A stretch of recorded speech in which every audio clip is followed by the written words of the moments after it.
जय हिंद मित्रांनो, आज इकोलॉजी सर्वे करताना एक म्हणजे योगायोग बनावा एका ट्रेलवर मला पाम सिवेटचीही विष्ठा मिळाली, लेपर्डचीही विष्ठा मिळाली आणि टायगरची विष्ठा मिळाली.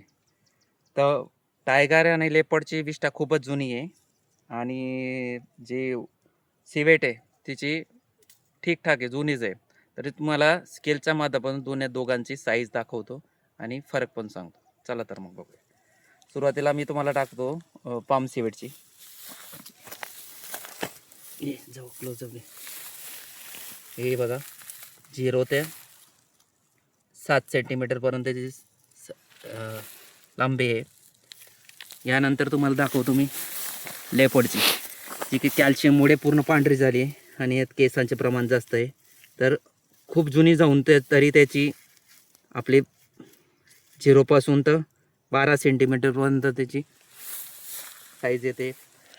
तर ह्याचप्रमाणे ह्याच ट्रॅकवर जो की टायगरची खासियत असते, तो ट्रॅकच्या बाजूला जागा साफसफाई उकरून पायाने तिथं आपली विष्ठा करत असतो. तर ही आहे टायगरची.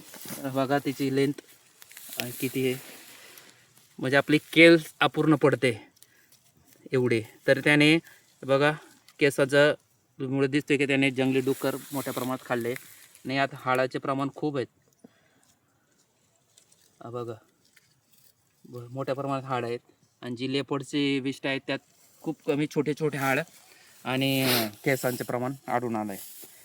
तर आपण ही विष्ठा कलेक्ट करणार आहोत.